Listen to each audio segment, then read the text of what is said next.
Hello students, मैं Prince Kumar आप सभी को स्वागत करता हूं अपने परिवार यूडी रोजगार में। यह क्लास आप सभी के रीजनिंग का क्लास होने वाला है। सभी प्रश्न सेलेक्टेड है, सभी प्रश्न इम्पोर्टेंट है। आप सभी के एग्ज़ाम के पैटर्न पर आधारित सभी प्रश्न देखने को मिलेगा। अगर आप लोग किसी भी गवर्नमेंट जॉब की तैयारी कर रहे हो, जैसे SSC, railway, UP police, UPSI, NTPC, RPF SI, यानी किसी भी गवर्नमेंट जॉब की तैयारी कर रहे हो या किसी भी स्टेट गवर्नमेंट जॉब की तैयारी कर रहे हो, तो यह क्लास आप सभी के लिए इम्पोर्टेंट और सेलेक्टेड होने वाला है। क्योंकि इस क्लास में जो पैटर्न का उपयोग किया जाता है, आप सभी के एग्ज़ाम के पैटर्न पे ही ये कंटेंट तैयार किया जाता है और सभी प्रश्न एग्ज़ाम के पैटर्न पे रहेगा। तो आप लोग हर प्रश्न को बारीकता से अध्ययन करना, एक भी प्रश्न को मिस ना करना। और जो न्यू स्टूडेंट हो, मैं उन्हें बता दूं कि यह क्लास आप सभी को सुबह और शाम दोनों टाइम हमारे तरफ से प्रोवाइड कराया जाता है, ताकि हमारे जितने भी विद्यार्थी हो ज़्यादा प्रश्नों पे हल करें और अपने नंबर को ज़्यादा इंक्रीज करें और ज़्यादा लड़का ज्वाइन हो पाएँ। तो चलो मैं शुरू करता हूँ। पहला प्रश्न देखो, पहला प्रश्न क्या कर रहा है भाई, कर रहा है ना, सही संबंध का चयन करें। यानी आप सभी को बताना है यहाँ पे संबंध, और वो भी संबंध बताना है किसका, तो शब्दों का संबंध बताना है। इस तरह से आप सभी को सोचना है और समझना है और इस तरह से लॉजिक लगाना है कि भारत का संबंध जिस प्रकार रुपया से है, तो दक्षिण अफ्रीका का संबंध उसी प्रकार किससे होगा। तो देखो आप लोग किस प्रकार से सोच सकते हो भाई, तो इस तरह से सोच सकते हो कि भारत और रुपया में क्या रिलेशन है। तो भारत की मुद्रा की बात करें ना, तो भारत की मुद्रा जिस प्रकार रुपया है, तो दक्षिण अफ्रीका की बात करें तो दक्षिण अफ्रीका की मुद्रा का क्या नाम है, तो दक्षिण अफ्रीका का मुद्रा का नाम क्या है, तो सभी विद्यार्थी को पता होना चाहिए, रैंड है। क्या है, रैंड, ऑप्शन नंबर बी। यानी जिस तरह भारत की मुद्रा रुपया है, तो दक्षिण अफ्रीका की मुद्रा रैंड है। तो ऑप्शन नंबर क्या होगा, बी होगा, जो कि बिल्कुल सही है और बिल्कुल सत्य। समझ रहे हो यहाँ तक सभी। तो चलिए अगले प्रश्न पे। तो देखो अगला प्रश्न समझना, 2 नंबर का क्या कर रहा है भाई। देखो 2 नंबर का प्रश्न आप सभी से कर रहा है ना कि सही संबंध का चयन करें। यहाँ पे भी आप सभी को संबंध बताना है, लेकिन इन प्रश्न में क्या लॉजिक लगाना है भाई। तो देखो यहाँ पे क्या कर रहा है ना, मनोरंजन है और थिएटर है। अब मनोरंजन और थिएटर में आप लोग जिस प्रकार से संबंध बनाओगे, उसी प्रकार न्याय का यहाँ पे बनाओगे कि क्या होगा ना, समझ रहे हो ना। तो देखो अगर हम बात करें थिएटर जो है ना, यह क्या है, तो बोलोगे सर यह जो है मनोरंजन का एक साधन है। यानी थिएटर से हमें क्या प्राप्त होता है, तो मनोरंजन। यानी थिएटर से हमें क्या मिलता है, तो मनोरंजन मिलता है। उसी प्रकार न्याय की बात करें तो न्याय हमें कहाँ से मिलता है भाई, तो न्याय हमें जो मिलता है ना, यह न्याय मिलता है हमें कहाँ से, तो न्यायालय से। यानी ऑप्शन नंबर क्या होगा, तो डी होगा। यानी मनोरंजन हमें कहाँ से मिलता है, तो थिएटर से। उसी प्रकार न्याय हमें कहाँ मिलता है, तो न्याय हमें न्यायालय से मिलता है, यानी न्यायालय देता है न्याय। तो ये राइट आंसर क्या होगा, तो ऑप्शन नंबर डी होगा। तो इस तरह से आप सभी को लॉजिक लगाना है, समझ रहे हो। चलो 3 नंबर का प्रश्न देखना क्या कर रहा है। देखो 3 नंबर की प्रश्न की जब हम बात करते हैं, तो इसमें क्या है भाई, तो इसमें भी सही संबंध बताना है, लेकिन इस बार शब्दों का संबंध नहीं बताना है, संख्याओं का संबंध बताना है। और इस तरह से कि 50 का संबंध 65 जिस प्रकार हुआ है ना, तो 101 का संबंध उसी प्रकार यहाँ पे क्या होगा, आप सभी को बताना होगा।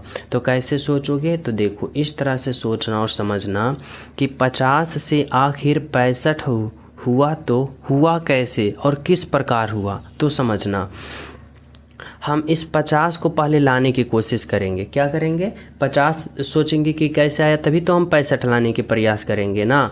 तो देखो अगर हम 50 लाने की बात करें ना, तो ये 50 को हम क्या कर सकते हैं, तो अगर हम 7 का स्क्वायर करते हैं, यानी 7 का वर्ग करते हैं, तो 7 का वर्ग हमें कितना प्राप्त होता है, तो 7 का वर्ग हमें 49 प्राप्त होता है। लेकिन हमें चाहिए 50, तो 50 चाहिए, इसके लिए क्या करेंगे, प्लस का 1 करेंगे। तो देखो 49 प्लस का 1 करेंगे, तो 49 प्लस का 1 50, यानी यहाँ पे देखो 50 है, 50 है ना, बोलोगे जी सर। अब उसी प्रकार से इस 65 को हम किस प्रकार से ला सकते हैं भाई, तो देखो अगर हम 65 लाने की कोशिश करते हैं, तो यहाँ पे 8 का वर्ग करेंगे, और जब 8 का वर्ग करेंगे तो क्या होता है, तो 64 होता है। और जब 64 में अगर हम +1 करते हैं तो देखो यहाँ पे 65 आ रहा है ना, बोलोगे जी सर आ रहा है। यानी क्या किया ना कि पहले 7 का वर्ग किया और उसमें 1 जोड़ दिया। अगले भाग प्राप्त करने के लिए 7 से आगे बढ़ा एक स्टेप, तो यानी 8 आया और 8 का वर्ग किया और 1 जोड़ दिया। अब इसी प्रकार देखो 101 जो है ना, यह किसके नज़दीक वर्ग है, बोलोगे सर यह 10 का नज़दीक है। यानी जब 10 का हम वर्ग करेंगे ना तो 100 आएगा, 100 आया। और 100 में हमें नहीं चाहिए, हमें 101 चाहिए। तो देखो यहाँ जब +1 किए, यहाँ भी जब हम +1 करेंगे तो यहाँ भी हम +1 करेंगे। तो देखो जब 10 का स्क्वायर करेंगे तो 100 और 100 + 1 यानी 101 आया, 101 आया ना। तो इसी प्रकार अगले पद हम निकालने के लिए क्या करेंगे, तो यहाँ पे बोलोगे कि सर यहाँ पे जैसे 7 का स्क्वायर किए हो तो 7 से 8 चल गए हो, तो यहाँ पे हम 10 का वर्ग किए हैं तो यहाँ पे 11 का वर्ग करेंगे ना, और उसके साथ 1 प्लस करेंगे। तो 11 का वर्ग क्या होता है, तो 121 होता है। और 121 में जब हम 1 जोड़ते हैं तो क्या होता है, 122 होता है। यानी यहाँ पे क्या होगा, तो 122 होगा। वह कौन सा ऑप्शन में है, तो ऑप्शन नंबर 3 में है आपका राइट आंसर और बिल्कुल सही आंसर। समझ रहे हो कौन सा राइट आंसर मिला, तो ऑप्शन नंबर 3 मिला। ठीक है, तो चलिए नेक्स्ट प्रश्न पे। तो देखो, और जो स्टूडेंट अभी तक क्लास को लाइक नहीं किए वो सभी प्रिय स्टूडेंट क्लास को लाइक कर देना, ज़्यादा ज़्यादा क्लास को शेयर करना। चलो देखो 4 नंबर का प्रश्न समझना भाई, इसमें क्या कर रहा है और किस तरह से लॉजिक लगाने हमें बोल रहा है। तो देखो यहाँ पे कर रहा है ना कि सही संबंध बताना, यहाँ भी संबंध बताना है, लेकिन इस बार ना अल्फ़ा वर्ड का संबंध बताना है। यानी इतना अल्फ़ा वर्ड से इतना बना तो इतना से कैसे बनेगा। और मैं बता चुका हूँ कि जब भी रीजनिंग का किसी भी चैप्टर से अल्फ़ा वर्ड का प्रयोग करते हुए रीजनिंग का प्रश्न आ जाए ना तो उसमें एक लॉजिक अप्लाई करना। क्या करोगे, समझना। सबसे पहले इसका अल्फ़ा वर्ड पोजीशन का प्रयोग करना, जैसे कि मैं यहाँ पे आप सभी को बताता हूँ। देखो एम का अल्फ़ावर्ड पोजीशन कितना होता है, तो एम का अल्फ़ावर्ड पोजीशन 13 होता है। ए का कितना होता है, ए का 1 होता है। डी का कितना होता है भाई, तो डी का 4 होता है ना। इसी प्रकार जे का अल्फ़ावर्ड पोजीशन 10 होता है। एक्स का अल्फ़ावर्ड पोजीशन 24 होता है। और फिर ए का अल्फ़ावर्ड पोजीशन कितना होता है, 1 होता है। इतना जान रहे हो। अब हमें यहाँ पे क्या करना है, तो रिलेशन पता करना है। कैसे करना है भाई, तो इस तरह से करो कि देखो एम से कहाँ पे जा रहा है, तो एम से जे पे जा रहा है, समझना। यानी 13 से 10 पे जा रहा है तो क्या लॉजिक लगा रहा है, तो बोलोगे सर -3 हुआ ना। फिर देखो ए से कहाँ जा रहा है, तो ए से एक्स पे जा रहा है, यानी 1 से कहाँ जा रहा है, 24 पे, तो क्या हुआ, तो बोलोगे नहीं कि 1 से 24 पे जा रहा है। इस तरह से यहाँ पे इस तरह से होगा कि जैसे ए हुआ ना तो यहाँ पे देखो माइनस घट रहा है, यानी क्या हो रहा है, माइनस में यहाँ पे सीरीज जा रहा है। तो आप सभी को भी माइनस में चलना है। यहाँ पे ए हुआ ना तो फिर पुनः जेड होगा, वाई होगा, एक्स होगा, यानी इस तरह से माइनस चलेगा। तो देखो 1 से कहाँ गया, 1 से गया 1 पे, 2 पे, 3 पे, यानी बैक जा रहा है, ए से एक्स पे जा रहा है। यानी क्या हुआ, तो -3 पे जा रहा है। कितना जा रहा है, तो यहाँ भी बोलोगे सर -3 पे जा रहा है ना। आगे देखो फिर डी से कहाँ जा रहा है, पुनः डी से पुनः ए पे जा रहा है, और डी का 4 और ए का 1, यानी क्या जा रहा है, तो -3 यहाँ भी जा रहा है। अब हमें क्या करना है भाई, तो अब हमें इसमें भी -3 करना है, इसमें भी -3 करना, और इसमें भी -3 करना है ना। तो देखो समझना, अगर मैं आर में क्या करता हूँ, तो -3 करता हूँ, तो आर का अल्फ़ावर्ड पोजीशन कितना होता है, तो आर का 18 होता है। जब 18 में आप लोग 3 घटा दोगे तो क्या होगा, 15, और 15 जो होता है वह किसका अल्फ़ावर्ड पोजीशन होता है, ओ का। तो यहाँ पे क्या दोगे, ओ दोगे ना। फिर देखो क्या है, यू में भी आप लोग 3 को माइनस करोगे तो यू का अल्फ़ावर्ड पोजीशन 21। और जब 21 में आप लोग 3 को घटा दोगे तो कितना होगा भाई, तो 21 में जब 3 घटाओगे 18, और 18 जो होता है वह आर का होता है, यहाँ पे आर होगा ना। फिर देखो एन में भी आप लोग क्या करोगे, तो -3 करोगे, तो एन का अल्फ़ावर्ड पोजीशन 14 में जब आप लोग 3 को घटा दोगे तो 14 में जब आप 3 घटाओगे कितना आएगा भाई, 11, और 11 जो होता है वह किसका होता है, के का। अब देखो यहाँ पे आप सभी को क्या प्राप्त हुआ, तो यहाँ पे ORK प्राप्त हुआ। क्या प्राप्त हुआ, ORK। कौन सा ऑप्शन में है, तो ऑप्शन नंबर 4 में है, जो कि आपका राइट आंसर है ORK। तो इस तरह से आप लोग ऐसे अल्फ़ाबेट पोजीशन, ऐसे अल्फ़ाबेट वाले कोई भी प्रश्न हो जाए ना तो अल्फ़ाबेट पोजीशन का प्रयोग करके लॉजिक पता करना और राइट आंसर का पता करना। समझ गए हो?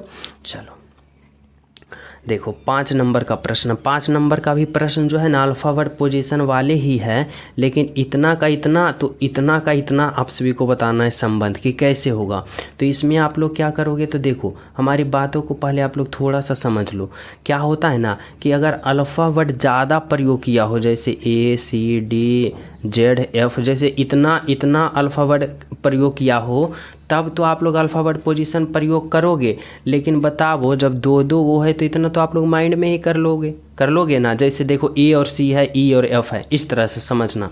जैसे देखो क्या करा, A से कहाँ गया भाई, तो C गया, A से C पे गया। अब A से C के बीच बताओ कि कितना अल्फ़ाबेट पोजीशन होता है, तो बोलोगे सर B होता है, यानी एक अल्फ़ाबेट पोजीशन का प्रयोग बीच में होगा। जैसे A के बाद B और B के बाद C होगा ना B।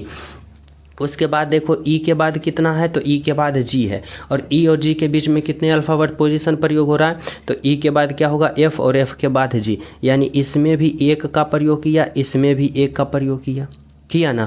तो यहाँ पे जो भराएगा, यानी इस ऑप्शन से जो यहाँ पे राइट आंसर होगा ना, राइट ऑप्शन, उसके अंदर उसके बीच वाले भी एक एक अल्फ़ाबेट होगा, यानी एक एक अल्फ़ाबेट को गैप किया होगा। तो जैसे समझना, अगर मैं चेक करता हूँ किसको, तो चेक मैं करता हूँ ऑप्शन 1 को, तो समझना क्या है। देखो P है, P के बाद क्या होगा भाई Q, और Q का बाद R, तो ठीक है एक को गैप किया। फिर देखो T के बाद क्या होता है U, और T का बाद U ही लिख दिया, यानी ये तो गलत हो गया। ऑप्शन 2 देखो करा है P के बाद क्या होता है Q, और Q के बाद R, ठीक है। फिर देखो S के बाद क्या होता है T, यानी फिर T आ गया, ये गलत हो गया। फिर यहाँ क्या है PQR, ठीक है भाई। फिर क्या है TUV, यानी ये भी सही है, 3 नंबर बिल्कुल सही है। 4 देखो गलत होगा, कैसे, L के बाद होगा M गैप करना चाहिए, लेकिन L के बाद तुरंत M लिख दिया, यानी यह गलत हो गया। यानी हमारा राइट आंसर जो निकला ना, ऑप्शन नंबर 3 निकला, जो कि बिल्कुल सही है, बिल्कुल सत्य है। आपका राइट आंसर क्या है, तो ऑप्शन नंबर 3 है। समझ गए यहाँ तक? तो चलिए हम सब अगले प्रश्न पे। तो 6 नंबर का प्रश्न समझो, इसमें क्या करा है भाई, तो देखो यह जो प्रश्न है ना, यह प्रश्न आप सभी को ब्लड रिलेशन का प्रश्न है। और इसमें किस प्रकार से हमें करना है, तो जैसे जैसे हमें कहेगा ना वैसे वैसे हमें एक स्ट्रक्चर के रूप में ढाल लेना है, ठीक है। और उसके बाद हमें राइट आंसर का पता करना है। जैसे समझो क्या करा है, P यहाँ पे क्या करा है, यदि Q का पति P है, देखो यदि Q और Q का पति कौन है, तो देखो Q का पति P है, और P क्या है, पति है, तो ये प्लस होगा। और Q का पति यानी Q स्त्रीलिंग होगी, और ये दोनों कौन है, पति पत्नी। समझ रहे हो? Q का पति कौन है, P है, ठीक है। आगे करा है तथा S एवं Q की माता R है। देखो S एवं Q की माता, यानी S और Q दोनों क्या होगा, तो दोनों भाई बहन होगा, तभी तो इन दोनों का माता कौन है, तो इन दोनों का माता, इस तरह से समझना कि S और Q का माता कौन है, तो S और Q का माता R है। देखो R है ना, और R जो है वो माता है, यानी स्त्रीलिंग होगी, यानी माइनस होगी। समझ रहे हो? चलो अब देखो प्रश्न क्या करा भाई, करा R तथा P का संबंध क्या है, यानी कि P जो है R को क्या कहेगा भाई, तो देखो P यहाँ है, R यहाँ है। अब बताना P जो है R को क्या कहेगा, तो देखो P ये कौन है, Q, P और P जो है, Q जो है कौन है, P की पत्नी है, और R जो है क्या है, तो Q की माता है। अब बताओ कि पत्नी के माता को क्या कहा जाता है, तो पत्नी के माता को सास कहा जाता है, यानी P जो है वह R को क्या कहेगा भाई, तो सास कहेगा। यानी ऑप्शन नंबर क्या होगा आपका, तो ऑप्शन नंबर 4 होगा, जो कि बिल्कुल राइट है और बिल्कुल सत्य है। ऑप्शन नंबर क्या है, तो ऑप्शन नंबर 4 है। समझ गए यहाँ तक सभी? तो चलिए हम सब नेक्स्ट प्रश्न पे। तो देखो अगला प्रश्न क्या, 7 नंबर का प्रश्न समझना। इसमें क्या कर रहा है भाई, तो यहाँ पे देखो यह भी ब्लड रिलेशन का प्रश्न है। इसमें भी हमें क्या करना है, उसी प्रकार से पढ़ते जाना है और स्ट्रक्चर में ढालना है और राइट आंसर का पता करना है। तो देखो करा है BC सी का इकलौता पुत्र है। देखो यहाँ पे बी जो है ना, या जो बी है वह क्या है भाई, तो सी का इकलौता पुत्र है। सी का इकलौता पुत्र है, यानी क्या है, पुत्र है। बी क्या है, तो बी सी का इकलौता पुत्र है, और जब पुत्र होगा तो क्या होगा, प्लस होगा, यानी पॉजिटिव होगा। और कह रहा है इकलौता पुत्र, यानी इसका सी का ना एक ही बेटा है, जो कि कौन है, बी है। समझ रहे हो। आगे देखना क्या करा है, जिसे कोई पुत्री नहीं है, यानी सी का कोई पुत्री नहीं है, यानी कोई पुत्री नहीं है, वनली वन एक ही बेटा, यानी इकलौता बेटा है, और उसका कोई पुत्री भी नहीं है। समझ रहे हो ना। अब देखो प्रश्न क्या करा है, आगे समझना। करा है के जो है सी के पोते की पत्नी है। यह जो के है ना, यह जो के है सी के पोते। अब बताओ, सबसे पहले ये समझना कि सी का पोता कैसे होगा, तो सी का पोता तब होगा जब बी का बेटा होगा, यानी बेटा का बेटा को ही पोता कहा जाता है। तो देखो बी का बेटा हो गया, यानी अब सी का पोता कौन है, तो सी का पोता इस तरह से समझना कि सी का पोता जो है ना बी का बेटा है। ठीक है, समझ रहे हो। अब देखो प्रश्न पे आ जाओ। कह रहा है के जो है सी के पोते, सी का पोता कौन है, ये है, और सी के पोते की पत्नी, और सी के पोते की पत्नी यानी इसका पत्नी कौन है, तो के, और के पत्नी है, यानी ये स्त्रीलिंग होगी। समझ रहे हो ना हमारी बातों को।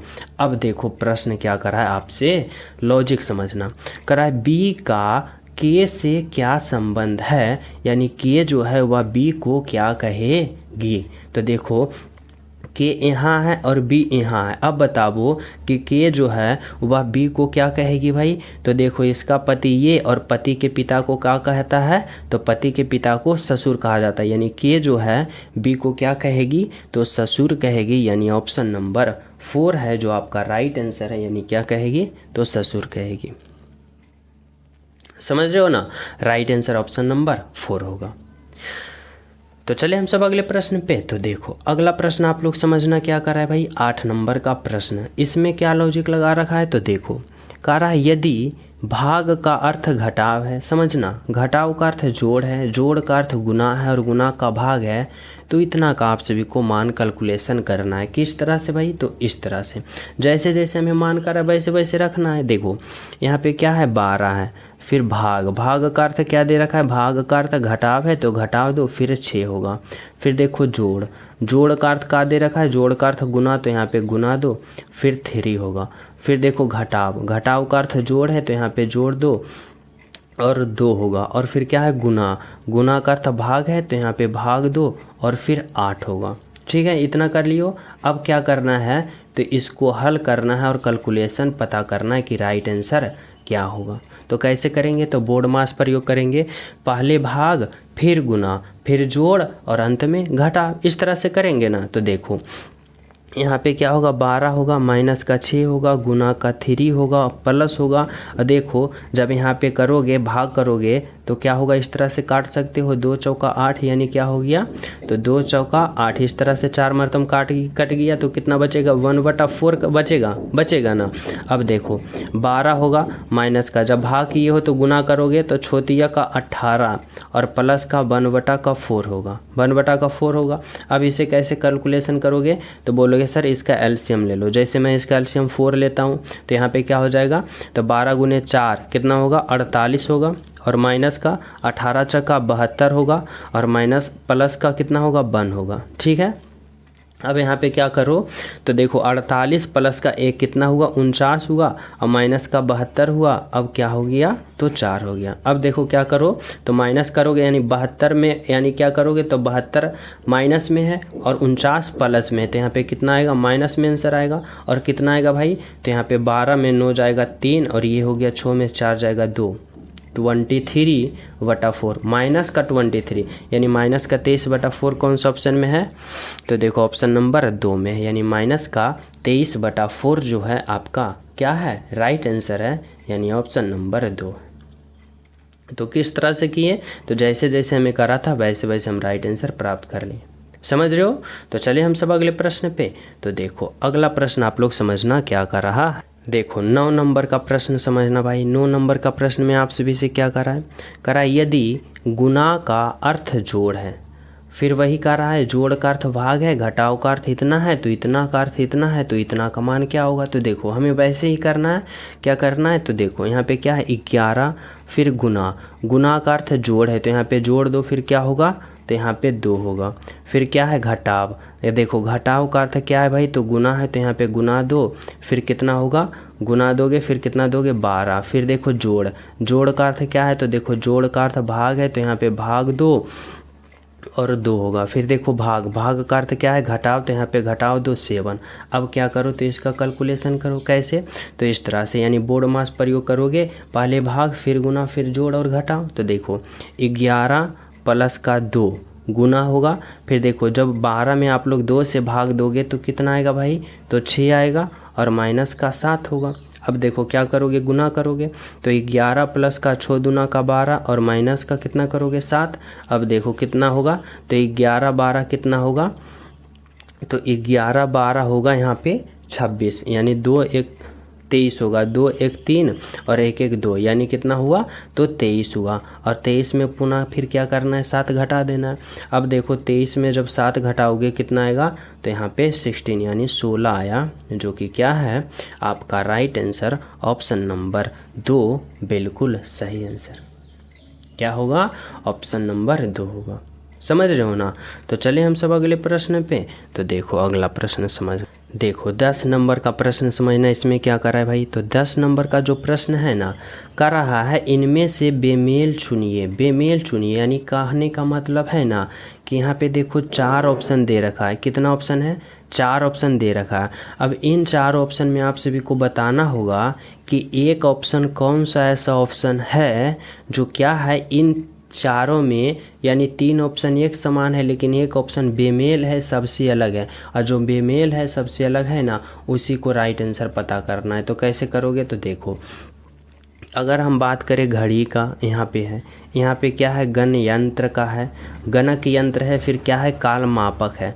अगर हम बात करते हैं इस तरह से, घड़ी, गणक यंत्र और काल मापक, ये क्या है, तो ये समय का एक मापने वाला यंत्र है। क्या करता है, समय का मैनेजमेंट करता है, यानी घड़ी समय को मापता है, गणक यंत्र समय को मापता है, काल मापक भी समय को मापता है। लेकिन जब हम बात करते हैं किसका भाई, जब हम बात करते हैं लोलक का, तो ये हमें दिशा मैनेजमेंट करता है। क्या करता है, दिशा मापता है, यानी क्या होगा सबसे अलग, तो हमारा राइट आंसर ऑप्शन नंबर 3 होगा, जो कि लोलक होगा। लोलक जो है क्या करता है भाई, तो लोलक जो होता है वह हमें दिशा की मैनेजमेंट करता है। समझ रहे हो। चलो अगला प्रश्न देखना क्या है, तो 11 नंबर का प्रश्न। 11 नंबर का भी प्रश्न में हमें वही पता करना है, बेमेल यहाँ पे चयन करना है, चुनना है कि इन चारों ऑप्शन में एक ऑप्शन सबसे अलग कौन है, वही तो हमें पता करना है ना। तो देखो क्या है भाई, तो नौसेना है, पोत है, नाव है और क्या है, खेल नौका है।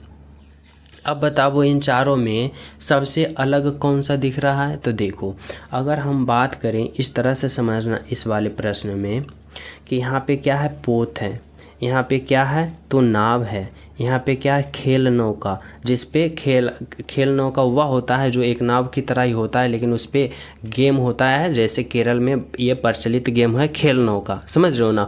तो यह एक खेलने वाला नौका होता है, पूरा पतला सा लंबा होता है। समझ रहे हो ना।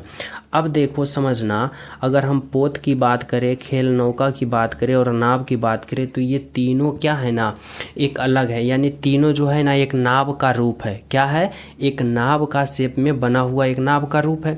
लेकिन हम जब बात कर लेते हैं नौसेना का, तो यह क्या है, तो नौसेना जो है भारतीय सेना का एक क्या है, विभाग है।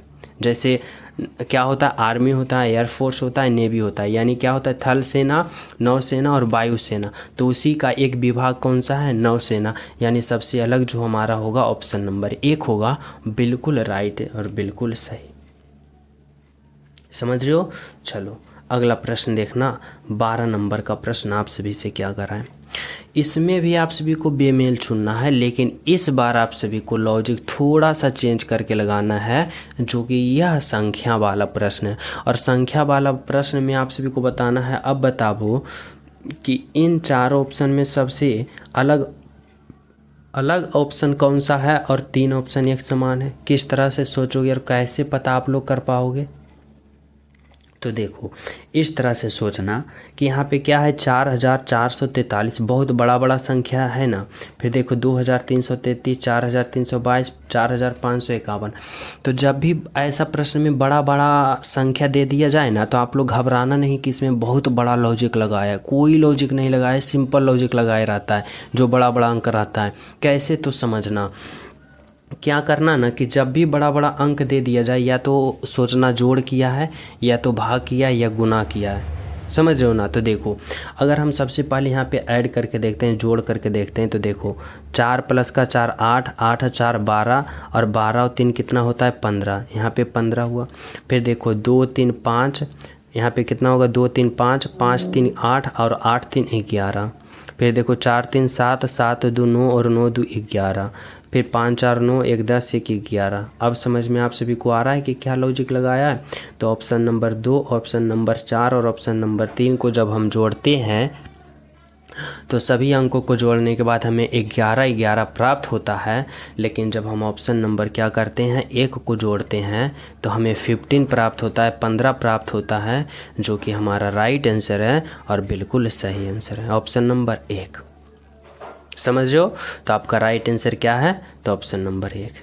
तो चलिए हम सब नेक्स्ट प्रश्न पे। तो देखो अगला प्रश्न आप लोग समझना क्या कर रहा है, 13 नंबर का प्रश्न। देखो 13 नंबर का प्रश्न में भी आप सभी को क्या कर रहा है ना, कर रहा है निम्नलिखित श्रेणी में गलत संख्या ज्ञात करें। देखो यह जो श्रेणी है ना, सीरीज वाले प्रश्न है, और वो भी नंबर सीरीज से प्रश्न है भाई। और इसमें ना यह सीरीज है ना, इसमें एक संख्या कोई गलत डाल दिया, ठीक है भाई। मैं मान लिया कि कोई संख्या एरर डाल दिया, गलत डाल दिया। अब बताना है कि इसमें जो है ना कौन सा संख्या गलत है, जिसके कारण यह पूरा सीरीज गड़बड़ हो रहा है। तो आप सभी को चयन करना होगा कि वह कौन सा संख्या है जो गलत है। तो सबसे पहले सीरीज वाले प्रश्न आ जाए ना, और कुछ भी कोई भी तरीका से पूछे, तो आप लोग पहले देखना कि यह सीरीज किस प्रकार का है। तो देखो सीरीज क्या हो रहा है, तो बढ़ रहा है घट रहा है, बढ़ रहा है घट रहा है, यानी बढ़ रहा है घट रहा है, इस तरह का सीरीज चल रहा है। और जब ऐसा सीरीज आप सभी को नंबर सीरीज से मिल जाए ना, यानी संख्या वाला सीरीज से बढ़ता घटता बढ़ता घटता, तो आप लोग सबसे पहले एक ही लॉजिक अप्लाई करना कि एक स्टेप छोड़ के एक स्टेप पे जाना।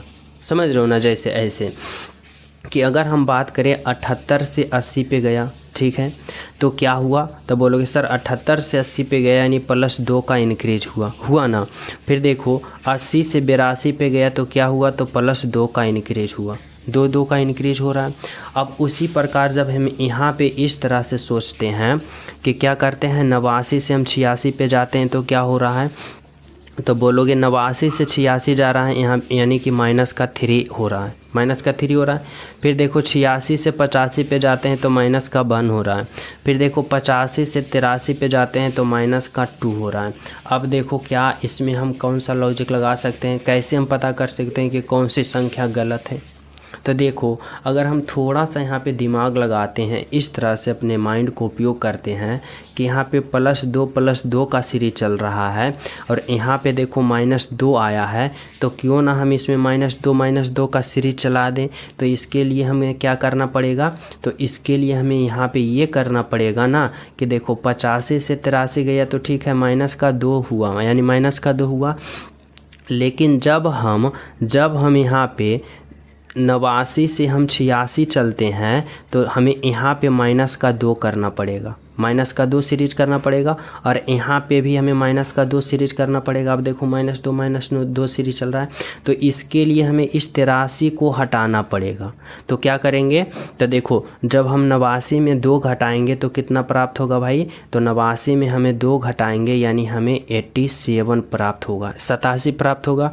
अब देखो 87 में जब 2 घटाओगे देखो 85 आ गया ना, यानी क्या हो गया कि 2 का सीरीज चल गया। अब जब चल गया तो यहाँ पे हमें एरर कौन सा संख्या पता चला, तो ये जो 86 है ना, यही यहाँ पे गलत आके बैठा था, इसके जगह 87 होना चाहिए। तो हमारा राइट आंसर जो होगा 86, यानी ऑप्शन नंबर 2 होगा। तो किस तरह से लॉजिक लगाए हो, समझ रहे हो ना। यानी इस तरह से कि राइट आंसर आपका ऑप्शन नंबर 2 होगा। यानी हम +2 के सीरीज चलें तो हमें कोई एरर नहीं मिला, लेकिन जब हम 2 के सीरीज में चलें तो 86 मिल गया, जहाँ पे 86 की जगह 87 होना चाहिए। चलो अगला प्रश्न देखना क्या है, तो 14 नंबर का प्रश्न देखो। 14 नंबर का प्रश्न में आप लोग थोड़ा सा समझने की कोशिश करना, क्योंकि इसमें ज़्यादा समझोगे तो कंफ्यूज हो जाओगे। कैसे, तो देखो करा है ना, यह जो है डायरेक्शन वाले प्रश्न और दिशा वाले प्रश्न में, इसमें आप लोग इस तरह से समझना, कुछ पॉइंट याद रखना हमारे। जैसे इस तरह सा होता है, ऊपर को आप लोग क्या कहते हो, उत्तर कहते हो, नीचे की आप लोग दक्षिण कहते हो, इधर आप लोग क्या कहते हो, पूर्व कहते हो, और इधर आप लोग पश्चिम कहते हो। इतना सभी विद्यार्थी समझ रहे हो ना। अब हमारी बातों को इस तरह से समझना तुम। अब कि प्रश्न यहाँ पे क्या करा है, देखो प्रश्न को समझना। करा यदि दक्षिण पूर्व को पूरब कहा जाता है, देखो समझना, प्रश्न क्या करा है कि दक्षिण पूर्व को पूरब कहा जाता है। और दक्षिण पूरब कौन सा होता है दिशा, तो दक्षिण ये, पूरब ये, यानी दक्षिण पूरब जो दिशा होगा ये होगा। और दक्षिण पूरब दिशा को क्या कहा जाता है, तो देखो दक्षिण पूरब दिशा को पूरब कहा जाता है, और पूरब ये है, यानी दक्षिण पूर्व दिशा ये है, और इस दिशा से पूरब कहा जाता है, यानी क्या हो रहा है, तो दाएं, यानी राइट साइड जा रहा है। कहाँ जा रहा है, हमारी बातों को समझना, दाएं की तरफ, हमारी बातों को समझना, दाएं तरफ जा रहा है, यानी दक्षिण पूरब से पूरब गए, यानी दाएं की ओर मुड़ गया ना। यही पॉइंट आप सभी को याद रखना है, यही आपका आंसर ला के देगा। आगे देखो कह रहा है उत्तर पश्चिम को पश्चिम कहा जाता है। उत्तर कहाँ है, यहाँ है, पश्चिम कहाँ है, तो पश्चिम यहाँ है। और उत्तर पश्चिम वाले दिशा कौन होगा, ये होगा, उत्तर पश्चिम वाले दिशा ये। और उत्तर पश्चिम दिशा को पश्चिम कहा जाता है, यानी ये कहा जाता है। तो देखो उत्तर पश्चिम यहाँ से कहाँ चला, तो यहाँ पे चला। और यहाँ पे कौन सा दिशा में मुड़ा, तो यहाँ भी देखो अपने दाएं साइड मुड़ गया, यानी क्या मुड़ा, तो राइट साइड मुड़ गया, यानी दाएं साइड मुड़ गया, मुड़ा ना। यहाँ भी दाएं और यहाँ भी दाएं साइड मुड़ गया, यहाँ से यानी कहाँ से, तो उत्तर पूरब से पश्चिम गया, दाएं साइड मुड़ा। आगे देखना, दक्षिण पश्चिम से दक्षिण कहा जाता है, यानी दक्षिण ये है, पश्चिम ये है, यानी ये दिशा होगा ना। और क्या करा है भाई, तो दक्षिण पश्चिम को, यानी दक्षिण पश्चिम को दक्षिण कहा जाता है, यानी इस दिशा को दक्षिण कहा जाता है, यानी इस दिशा को दक्षिण पश्चिम को दक्षिण कहा जाता है। यानी क्या होगा, तो यहाँ से देखो यहाँ मुड़ा, यानी यहाँ भी क्या हुआ, तो यहाँ भी दाएं साइड मुड़ गया, यानी दक्षिण पश्चिम से दक्षिण गया, यानी यहाँ भी दाएं मुड़ा ना। तो आगे देखना, प्रश्न आप सभी से क्या पूछना चाहता है, समझना। करा उसी प्रकार उत्तर को कहा जाएगा, उत्तर कहाँ है भाई, यहाँ। और उत्तर को क्या कहा जाएगा, तो आप लोग समझना, उत्तर को आप लोग यहाँ पे कंफ्यूज हो गए कि इस तरह से हम चलें कि इस तरह से चलें। तो यहाँ पे मेन पॉइंट आप सभी को क्या कह दिया था कि देखो इसमें भी दाएं तरफ मुड़ रहा है, इसमें भी दाएं, इसमें भी दाएं, यानी हम दाएं तरफ मुड़ेंगे, यानी कहाँ मुड़ेंगे, इस तरह से चलेंगे। तो देखो इधर से दाएं मुड़ेंगे तो इधर होगा, लेकिन जब इधर से मुड़ोगे तो इधर क्या हो जाएगा भाई, बाएं हो जाएगा ना। यानी क्या करना है हमें, तो इस तरफ से मुड़ना है, यानी इस दिशा से मुड़ना है। और इस दिशा को हम क्या कहते हैं, तो इस दिशा को हम उत्तर पूर्व कहते हैं। यानी राइट आंसर क्या होगा हमारा, तो राइट आंसर होगा उत्तर पूर्व, यानी ऑप्शन नंबर 2 होगा, जो कि क्या होगा, बिल्कुल सही होगा और बिल्कुल सत्य होगा। समझ रहे हो, राइट आंसर क्या हुआ, तो राइट आंसर हमारा उत्तर पूर्व हुआ। तो चले हम सब अगले प्रश्न पे। तो देखो अगला प्रश्न आप लोग समझना क्या कर रहा है। देखो 16 नंबर का प्रश्न समझना। यह प्रश्न क्या है, तो डायरेक्शन वाले प्रश्न है, यानी दिशा वाला प्रश्न है। इसमें आप लोग को किस तरह से सोचना है, तो इस तरह से सोचना है कि कुछ पॉइंट आप सभी को याद रखना है। जैसे इस तरह को मैं ऊपर की ओर उत्तर कहता हूँ, नीचे की ओर मैं क्या कहता हूँ, दक्षिण कहता हूँ, इधर को मैं पूर्व कहता हूँ और इधर को मैं पश्चिम कहता हूँ। इतना आप लोग तो समझते हो। अब देखो प्रश्न पे आ जाओ, क्या कर रहा है कि यदि ए के पश्चिम में सी है, देखो ए का पश्चिम में सी है, यानी ए को मैं यहाँ पे रखता हूँ, और ए का पश्चिम देखो इस तरफ है, तो पश्चिम इस तरफ होगा, और ए का पश्चिम में कौन है, तो सी है, यानी यहाँ पे सी होगा। बैठ गया। आगे देखो करा ए के दक्षिण में बी है, ए का दक्षिण कहाँ होगा, तो नीचे की ओर होगा ना ए का दक्षिण, और ए का दक्षिण में कौन है, बी है, तो बी कहाँ होगा, यहाँ होगा, यानी नीचे की ओर कौन है, तो ए का दक्षिण में बी है। तो कह रहा है सी से किस दिशा में बी है। अब देखो प्रश्न आप सभी से क्या कहना चाहता है, समझना। कह रहा है सी से किस दिशा में बी है, यानी सी से या जो बी है ना वह किस दिशा में है, जो आप सभी को बताना है। तो देखो सी से बी किस दिशा में है, तो इस दिशा में, और इस दिशा को आप लोग क्या कहते हो, तो इस दिशा को आप लोग दक्षिण कहते हो इधर से, और इधर से पूर्व कहते हो, यानी दक्षिण पूर्व कहते हो इस दिशा के। तो राइट आंसर क्या होगा, दक्षिण पूर्व होगा। ऑप्शन नंबर 2 होगा आपका बिल्कुल राइट आंसर है और बिल्कुल सही है। कौन सा, तो ऑप्शन नंबर 2। समझो राइट आंसर क्या होगा, तो ऑप्शन नंबर 2 होगा। चले हम सब नेक्स्ट प्रश्न पे। तो देखो अगला प्रश्न आप लोग समझना क्या कर रहा है, तो 17 नंबर का प्रश्न समझना। 17 नंबर का प्रश्न में आप सभी से क्या पूछना चाहता है भाई, कह रहा है यदि 30 जनवरी 2003 को बृहस्पतिवार है, 30 जनवरी 2003 को क्या कर रहा है, बृहस्पतिवार है, तो 2 मार्च 2003 को कौन सा दिन होगा। देखो साल पहले देखो तो साल कौन सा है, तो 2003, इसमें भी 2003 में, यानी एक ही साल, यानी 2003 के अंदर ही बताना है, ठीक है। अब आप लोग मंथ पे आ जाओ, यानी महीना पे आ जाओ। तो देखो कह रहा है 30 जनवरी से कहाँ तक, 2 मार्च तक, यानी 30 जनवरी से 2 मार्च के बीच हमें देखना है, इसके आगे और इसके पीछे में कोई दिमाग नहीं लगाना है। तो देखो अगर कह रहा है यहाँ पे हमें क्या कह रहा है भाई, कह रहा है यदि 30 जनवरी को बृहस्पतिवार है, समझना 30 जनवरी को बृहस्पतिवार है, तो सबसे पहले आप लोग समझना कि जनवरी माह में कितने दिन होता है। बोलोगे सर जनवरी माह की बात करें तो जनवरी माह में ओवरऑल 31 दिन होता है, यानी 31 दिन का महीना लगता है। और 31 दिन में क्या हुआ कि 30 दिन तो चला गया, क्योंकि कह रहा है 30 जनवरी को बृहस्पतिवार है, यानी 30 दिन चला गया, यानी 30 दिन को आप घटा दो। तो 31 दिन में 30 दिन घटा दोगे, बचेगा कितना, 1 दिन, 1 दिन बच रहा है। उसके बाद देखो जनवरी के बाद फिर क्या होता है, तो फरवरी। अब देखो फरवरी जो होता है वह 28 दिन का होगा कि 29 दिन का होगा। 29 दिन का होता है, जब लीप ईयर होता है तो 29 दिन, और साधारण वर्ष होता है तो 28 दिन। तो क्या कैसे देखोगे लीप ईयर है कि साधारण है, तो देखो यहाँ पे वर्ष कितना है, तो 2003 है, और 2003 देखो 4 से पूर्ण रूप से नहीं कटेगा, इसलिए यह क्या है, तो साधारण वर्ष है। और साधारण वर्ष है यानी क्या होगा, तो यहाँ पे जो होगा फरवरी 28 दिन का होगा। समझ रहे हो। अब देखो फरवरी हो गया, उसके बाद क्या कर रहा है मार्च, और मार्च में कितना दिन, तो 2 मार्च, यानी 2 दिन, तो 2 दिन इसमें जोड़ो। अब देखो टोटल कितना दिन बचा, तो 28 और 28 2 क्या होगा, 30 और 1 31, यानी 31 दिन कितना बचा, यानी ओवरऑल 31 दिन है। अब इस 31 दिन को क्या करो आप लोग 7 से डिवाइड कर दो। बोलोगे सर 7 से क्यों, तो एक सप्ताह में 7 दिन होता है, यानी जो आज है, जो दिन आज है, तो आज से 7 दिन बाद वही दिन होगा ना। तो देखो 7 से जब डिवाइड करोगे कितना होगा, 7 चौका 28, यानी यहाँ पे क्या होगा, तो यहाँ पे 28 होगा, और शेष कितना दिन बचेगा भाई, तो शेष 3 दिन बचा, यानी रेंडम कितना बचा, 3 दिन बचा, शेष 3 दिन बचा। अब बताना है, अब क्या करना है ना कि देखो जो बृहस्पतिवार 30 जनवरी को बृहस्पतिवार था ना, तो इस बृहस्पतिवार में आप लोग 3 दिन को क्या करो, तो 3 दिन को जोड़ दो।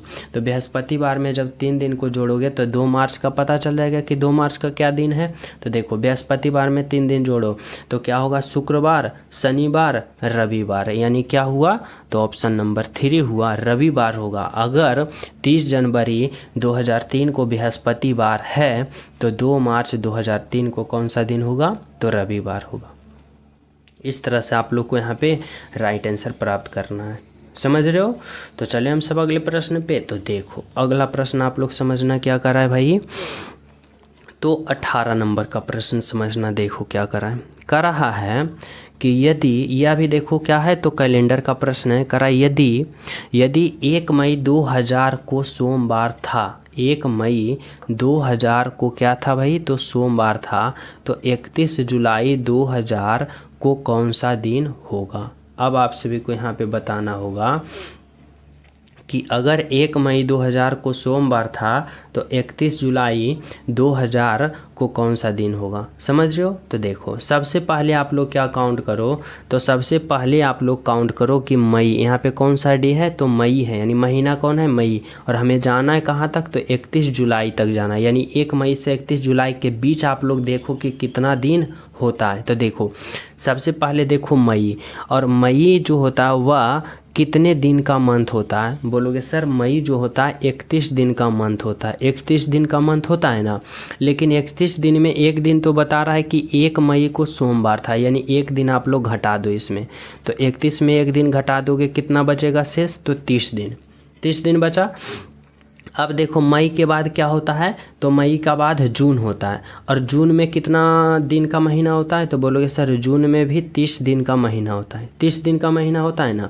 उसके बाद क्या कर रहा है, तो जून के बाद क्या आएगा, जुलाई। और जुलाई में क्या पूछ रहा है, तो जुलाई में हमसे पूछ रहा है 31 जुलाई तक, यानी अंतिम दिन तक, यानी जुलाई क्या कर रहा है 31 तक, यानी 31 दिन होगा।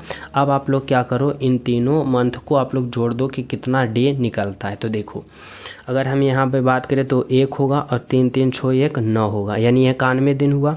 और इस 91 दिन को हमें क्या करना है कि 7 से भाग दे देना है, विभाज्य कर देना है। यानी क्यों, तो अभी आप सभी को पिछले प्रश्न में बताया था कि जब 7 से किसी, जैसे आज हम मान लो कि जो दिन है, तो आज से 7 दिन बाद वही दिन होगा, इसलिए यहाँ पे हम क्या करते हैं 7 से डिवाइड करते हैं। तो देखो क्या होगा, 7 एकम का 7, और यहाँ पे कितना आया, तो 7 और 2 9, और फिर 1, यानी 7 तिया 21, यानी 21 होगा। ये कट जाएगा, यानी शेष हमारा कितना बचा, तो 0 दिन बचा। और आप सभी को पता होगा ना कि जब 7 से डिवाइड करने पर अगर शेष 0 दिन बच जाए, यानी पूर्ण रूप से कट जाए, तो वह दिन जो होगा ना, जो पूछ रहा है वही दिन होगा। जैसे कि 1 मई को पूछा कौन सा दिन है, तो सोमवार है ना, तो सोमवार 31 जुलाई को भी क्या होगा, तो 31 जुलाई को भी आप सभी को सोमवार ही होगा। क्या होगा, सोमवार ही होगा, यानी राइट आंसर आपका होगा ऑप्शन नंबर 2। क्या होगा, ऑप्शन नंबर 2। समझ रहे हो। चलो अगला प्रश्न देखना क्या कर रहा है, तो 19 नंबर का प्रश्न समझना। 19 नंबर का प्रश्न में जो है ना, इसमें क्या कर रहा है भाई, तो देखो यहाँ पे कर रहा है ना कि कूट भाषा में BEAJ को इतना लिखा जाता है। कोडिंग डिकोडिंग वाला प्रश्न है, तो इतना को कैसे लिखा जाएगा, तो समझना। सबसे पहले देखो यहाँ पे कि यहाँ पे क्या है, B है, E है, A है और J है। इतना का कोड वर्ड कितना लिखा, 1409, यानी इतना का अर्थ इतना है। ठीक है, इतना का कोड वर्ड इतना है, तो किस प्रकार से लिखा है, तो समझना।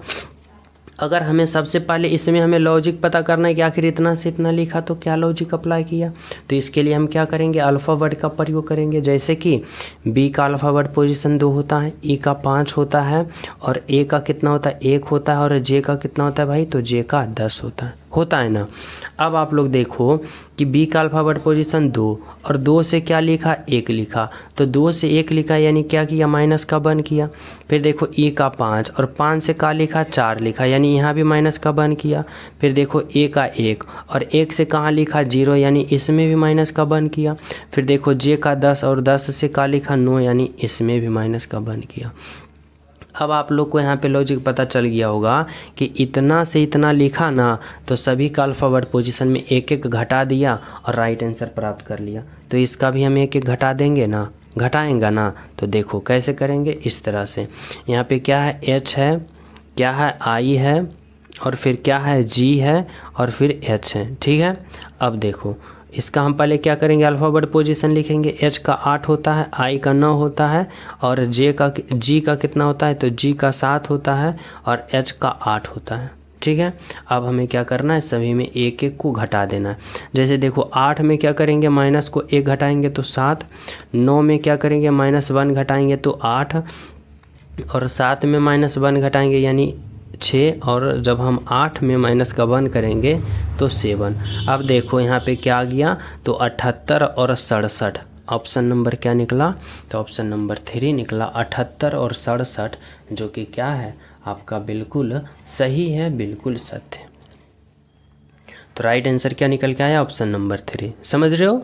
तो चलिए नेक्स्ट प्रश्न पे। तो देखो अगला प्रश्न आप लोग समझना, 20 नंबर का प्रश्न क्या करा है भाई। 20 नंबर का प्रश्न आप लोग सोचना और समझना और लॉजिक लगाना करा है। यदि ई बराबर 5 है, ठीक है, मान लिया आर ई डी बराबर 27 है, तो इतना बराबर क्या होगा। देखो यहाँ क्या है, तो कोडिंग डिकोडिंग का प्रश्न है। अब हमें किस तरह से सोचना है, तो इस तरह से सोचना है कि आखिर आर ई डी से 27 लिखा तो किस तरह से लॉजिक लगा के लिखा, तो समझना। यहाँ पे क्या है, आर है, फिर क्या है, ई है और डी है। कितना लिखा, 27 यानी 27 लिखा ना। तो इसको हमें पता करने के लिए क्या करेंगे, सबसे पहले अल्फ़ाबेट का प्रयोग करेंगे। जैसे आर का 18, ई का 5 और फिर डी का कितना होता है, तो डी का होता है 4। अब देखो इतना से हमें 27 लाना है, तो कौन सा हम लोग यहाँ पे अप्लाई कर सकते हैं, तो यानी यहाँ पे हम तीनों को जोड़ सकते हैं। तो देखो 5 4 9 और 9 18 कितना होगा, 27 यानी 27। यहाँ पे देखो 27 है ना, बोलोगे जी सर। अब वही लॉजिक हमें अप्लाई करना है इसमें, यानी इसका भी सभी अल्फ़ाबेट पोजीशन को ऐड करेंगे और राइट आंसर प्राप्त करेंगे। कैसे, तो इस तरह से यहाँ पे क्या है, आर है, ई है, ए है और डी है। देखो आर का अल्फ़ाबेट पोजीशन कितना होता है, 18 होता है, ई का कितना होता है, 5 होता है, ए का कितना होता है, 1 होता है और डी का कितना होता है, 4 होता है ना। अब हम क्या करेंगे, तो सभी को जोड़ देंगे। 18 प्लस का 5 प्लस का 4 प्लस का 1। तो देखो 18 प्लस का 5 करेंगे, यहाँ पे देखो 4 1 5, 5 5 10 और 10 और 18 कितना होगा, तो 10 और 18 28 यानी 28। यानी कौन सा ऑप्शन होगा, तो देखो ऑप्शन नंबर सी होगा। तो किस तरह से किया समझ रहे हो, यानी सभी का अल्फ़ाबेट पोजीशन लिखा, उसके बाद जोड़ दिया, हमारा राइट आंसर आ गया। समझ रहे हो। चलो अगला प्रश्न समझना क्या करा है, 21 नंबर का प्रश्न। इसमें क्या लॉजिक लगा रखा है ना, समझना। करा है दिए गए शब्द के अक्षरों का उपयोग करके नहीं बनाया जा सकता है। समझना, प्रश्न का कहने का मतलब है ना कि इतना का प्रयोग करके कौन सा ऑप्शन जो होगा ना, वह ऑप्शन नहीं बनाया जा सकता है। क्या करा है, फिर से समझना, नहीं बनाया जा सकता है। ठीक है, तो हमें क्या करना है, ऑप्शन को चेक करना है। तो चलो मैं ऑप्शन 1 को चेक करता हूँ। देखो ऑप्शन 1 में क्या है, GRUNT।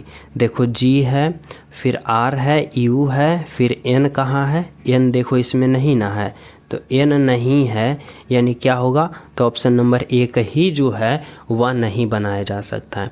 बाकी ऑप्शन चेक करो, देखो बनाया जा सकता होगा। देखो ऑप्शन 2 भी बनाया जाएगा, RATE। देखो आर है, फिर देखो ए है, फिर टी है, ई है, फिर ऑप्शन 2 भी बनाया जाएगा। देखो HATE, देखो H है, ए है और टी है, ई है। ठीक है, ऑप्शन 4 देखो GATE, जी है, ए है, टी है, ई है। अब देखो क्या पूछ रहा था हमसे भाई, तो हमसे पूछ रहा था कि कौन सा ऑप्शन नहीं बनाया जा सकता है, तो ओनली वन ऑप्शन नंबर 1 जो है नहीं बनाया जा सकता, और यही हमारा राइट आंसर है। समझ रहे हो। चलो अगला प्रश्न देखना क्या कर रहा है। देखो 22 नंबर का प्रश्न समझना। इसमें क्या कर रहा है भाई, तो यहाँ पे आप सभी से कर रहा है ना कि श्रृंखला को पूरा करें, यानी यह जो सीरीज है ना, यहाँ पे बताना है कि इस भाट के जगह जो होगा आखिर क्या होगा। यानी यह सीरीज किसका है, तो नंबर सीरीज है। और नंबर सीरीज में क्या करना है, बस एक ही लॉजिक अप्लाई करना है कि पहले देखो यह सीरीज किस प्रकार का है। तो बोलोगे सर यह जो सीरीज है ना, देखो 3 5 15 24 35, यानी यह एक सीरीज में स्टेप बाय स्टेप इंक्रीज हो रहा है, यानी बढ़ रहा है। तो कैसे चेक करोगे, तो यह चेक करो कि आखिर इसमें हो रहा है क्या। तो देखो अगर हम बात करें कि 3 से 8 गया तो क्या हुआ भाई, तो बोलोगे सर प्लस का 5 हुआ। फिर 8 से क्या हुआ, तो 8 से 15 गया, यानी क्या हुआ, तो प्लस का 7 हुआ। फिर 15 से 24 गया तो क्या हुआ भाई, प्लस का 9 हुआ। फिर 24 से 35 गया तो क्या हुआ, प्लस का 11 हुआ। अब देखो अगले पद हम निकालेंगे तो क्या करेंगे, तो समझ रहे हो ना क्या हुआ, +5 +7 +9 +11। तो अगले बार क्या होगा भाई, तो यहाँ पे प्लस का कितना होना चाहिए, तो प्लस का 11 और 2 कितना होगा, 13। क्योंकि देखो 2 2 बड़ा 5 2 7 2 9 2 11 और 11 2 13। तो 35 प्लस का 13 कितना होगा, 5 3 8 होगा और 3 1 4 होगा, यानी कितना होगा 48। कौन सा ऑप्शन में है, तो 48 ऑप्शन नंबर 2 में है, जो कि क्या है आपका राइट आंसर है और बिल्कुल सही आंसर है। समझ रहे हो ना। तो किस तरह से सीरीज चला, तो इस तरह से चला। तो चलिए हम सब अगले प्रश्न पे। तो देखो अगला प्रश्न आप लोग समझना, 23 नंबर का प्रश्न क्या कर रहा है। 23 नंबर का भी प्रश्न श्रृंखला वाला है और यहाँ भी आप सभी को बताना है कि 5 से 16, 49, 148 हुआ तो अगले वाले भाग क्या होगा, आप सभी को बताना होगा। तो इसमें क्या लॉजिक लगा सकते हो भाई, तो वही देखना है कि सबसे पहले यह सीरीज क्या हो रहा है। तो बोलोगे सर यह जो सीरीज है ना, यह भी स्टेप बाय स्टेप बढ़ रहा है, लेकिन क्या हुआ कि यह बहुत बड़ा संख्या में बढ़ने लगा। जैसे देखो 5, 16, 49, फिर 148, फिर और ज़्यादा देखो 400 का ऑप्शन दे रहा है। यानी इसमें ऐसा जब भी ऐसा प्रश्न आप सभी को दिखे ना कि पहले कम फिर ज़्यादा और बहुत ज़्यादा बढ़ने लगे, तो कहीं ना कहीं इसमें गुना किया है कोई ना कोई संख्या से, या कहीं ना कहीं वर्ग किया है। तो डायरेक्ट आप लोग या तो गुना पे कैलकुलेशन करना या फिर वर्ग पे करना, ठीक है। जोड़ घटाओ या फिर डिफरेंस निकालोगे तो गलत हो जाएगा। डायरेक्ट करना या तो गुना या तो वर्ग। तो देखो मैं क्या करता हूँ, तो गुना से शुरू करता हूँ। देखो अगर मैं सोचूं कि 5 से 16 आया तो आया कैसे, तो अगर मैं इस 5 में क्या करता हूँ, इस 5 में गुना का 3 करता हूँ तो कितना आता है, 5 तिया का 15, लेकिन हमें चाहिए 16। तो 5 में गुना का 3 करके प्लस 1 करता हूँ तो देखो 16 आ रहा है ना। बोलोगे जी सर आ रहा है। उसी प्रकार 16 से हमें चाहिए 49 पे, तो इसको हम करीब जाने के लिए क्या करेंगे, इसमें भी गुना 3 करेंगे। तो 16 तिया का 48 और 49 लाना है तो प्लस 1 करेंगे। 48 प्लस का 49 हुआ ना। फिर 49 से हमें चाहिए 148, तो इसमें भी हम गुना 3 करेंगे तो कितना आएगा, तो 9 तिया कितना होगा 27, 7 बाकी 2 और 4 तिया 12 और 1 कितना होगा 13। अब देखो इसमें भी प्लस का 1 करेंगे तो 137 में प्लस का 1 करेंगे 100, यहाँ पे देखो गलत हो गया कैलकुलेशन, देखो कितना हो गया, तो 9 तिया 27, 27 के साथ बाकी 2 और 4 तिया 12 और 12 और 2 14 होगा 147, यानी 147 आया। और जब इसमें भी प्लस 1 इसमें भी प्लस 1 तो इसमें भी प्लस 1 होगा, तो 147 प्लस का 1 क्या होगा 148 हुआ ना। अब क्या करना है कि जब हम यहाँ पे अगले पद निकालेंगे तो इसमें भी क्या करेंगे भाई, गुना का 3 करेंगे और प्लस का 1 करेंगे ना। तो देखो 8 तिया 24 का 4 बाकी 2 और 14 का 14, 14 28 और 14 42 और 42 और 2 कितना होगा, तो 42 और 2 कितना होगा 44 होगा, ठीक है। यानी 444 और इसमें जब प्लस का 1 करोगे तो कितना होगा भाई, तो 444 प्लस 1 445, यानी क्या हो गया, तो 445। ऑप्शन नंबर कौन सा है, तो देखो ऑप्शन नंबर 4 है 445, जो कि बिल्कुल आपका राइट आंसर है और बिल्कुल सत्य। तो समझ लो ना किस तरह से लॉजिक लगाया। तो चले हम सब नेक्स्ट प्रश्न पे। तो देखो अगला प्रश्न आप लोग समझना क्या कर रहा है भाई, तो 24 नंबर का प्रश्न। 24 नंबर का प्रश्न समझना। यह प्रश्न आप सभी को कथन निष्कर्ष वाले प्रश्न, इसमें कैसे करना है तो समझो। करा है कुछ राजा रानियां हैं। देखो जितना भी राजा है ना, यह राजा है और इसका कुछ ही भाग क्या है, तो कुछ भाग राजा का, कुछ भाग रानियां हैं। यहाँ पे कुछ भाग रानी है, ठीक है। मैं मान लिया कुछ भाग रानी है। आगे क्या करा है सभी रानियां सुंदर है। या जितना भी रानियां है ना, या सभी रानियां कितना हो जाएगा भाई, तो सभी रानियां सुंदर हो जाएगी, ठीक है। अब क्या कर रहा है निष्कर्ष, आप लोग निष्कर्ष पे आ जाओ। निष्कर्ष आप लोग समझना। कर रहा है पहला निष्कर्ष कि सभी राजा सुंदर है, यानी यह सभी राजा सुंदर के अंदर है नहीं ना है भाई, तो क्या होगा निष्कर्ष एक गलत होगा। निष्कर्ष 2 देखो क्या कर रहा है कि सभी रानियां राजा है। अब देखो यह सभी रानियां है, जो यह सभी रानियां राजा है, यानी राजा के अंदर है नहीं ना है, यानी निष्कर्ष 2 भी गलत हो गया। तो कौन सा यहाँ पे सही होगा ऑप्शन भाई, यानी निष्कर्ष 1 और निष्कर्ष 2 दोनों क्या है, तो क्या होगा, ना तो 1 अनुसरण करता है और ना तो 2, यानी दोनों का दोनों गलत है। यानी कौन सा ऑप्शन होगा, तो ऑप्शन नंबर 2 होगा। ना तो निष्कर्ष 1 और ना ही निष्कर्ष 2 अनुसरण करता है। राइट आंसर ऑप्शन नंबर 2 होगा। समझ रहे हो। तो चलिए हम सब अगले प्रश्न पे। तो देखो 25 नंबर का प्रश्न समझना। इसमें क्या कर रहा है भाई, तो इसमें किस तरह से लॉजिक लगाना है, देखो कर रहा है ना लुप्त संख्या ज्ञात करें, मिसिंग नंबर बताना है कि इस भाट के जगह आखिर होगा तो क्या होगा और किस तरह से होगा। तो कैसे राइट आंसर प्राप्त करोगे? तो देखो, हमें सोचना होगा कि जिस प्रकार यहाँ पे 20 आया, जिस प्रकार यहाँ पे 24 आया, तो उसी प्रकार यहाँ पे राइट आंसर हमें नहीं आ जाएगा ना। तो कैसे सोचेंगे? तो देखो, हम इस तरह से सोचेंगे कि यहाँ पे 20 आखिर आया तो आया कैसे, यानी 20 जो आया वह आया तो आया कैसे, यानी 5, 4, 9 का कैलकुलेशन करके हम 20 कैसे लाएँ भाई? तो देखो, समझना हमारी बातों को इस तरह से कि अगर हम 5 और 4 को जोड़ते हैं तो 5 और 4 जोड़ने के बाद हमें क्या प्राप्त होता है? 9। देखो यहाँ पे 9 है। और जब हम 5 और गुने का 4 करते हैं तो 5 गुने का 4 20। देखो यहाँ पे 20 आया ना। उसी प्रकार देखो, जब हम 8 गुने 8 प्लस का 3 करते हैं तो 8 और 3 11। देखो यहाँ पे 11 है।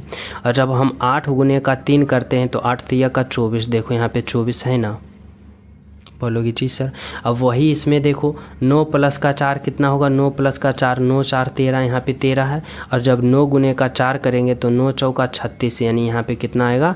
तो 36 आना चाहिए, यानी 36 जो होगा हमारा राइट आंसर होगा, ऑप्शन नंबर 4 होगा, जो कि बिल्कुल सही है। कौन सा राइट आंसर होगा? तो ऑप्शन नंबर 4 होगा, जो कि आपका बिल्कुल राइट आंसर है। तो समझ रहे हो क्या हुआ? ऑप्शन नंबर 4 हुआ।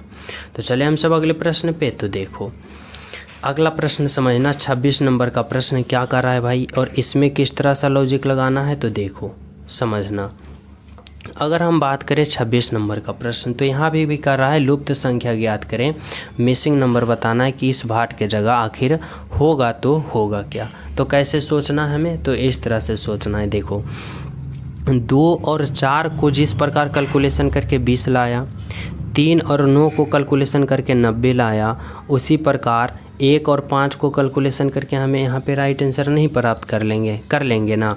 कैसे भाई? तो इस तरह से समझना। अब आप लोग सोचो कि 20 लाने के लिए 2 और 4 को हम किस तरह कैलकुलेशन करें।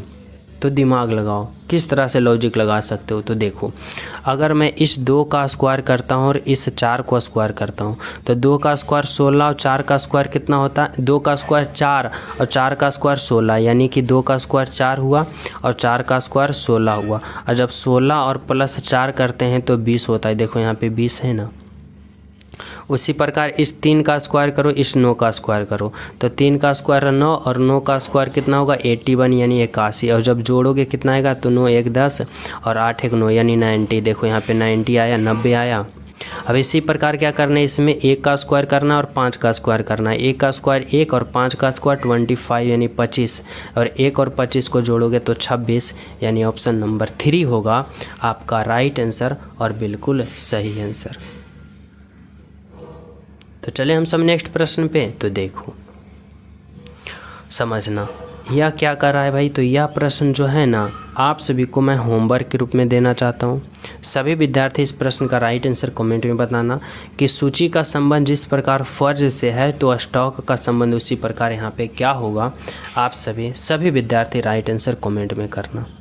और जो न्यू स्टूडेंट हो, चैनल पे पहली बार हो, तो चैनल सब्सक्राइब कर लेना, बेल आइकन को ज़रूर प्रेस करना, ताकि हर क्लास का नोटिफिकेशन आप सभी को समय टू समय मिल सके। और प्यारा सा कमेंट ज़रूर करना। तो मिलते हैं आप सभी को अगले क्लास में। जब तक सभी को हमारे तरफ से जय हिंद।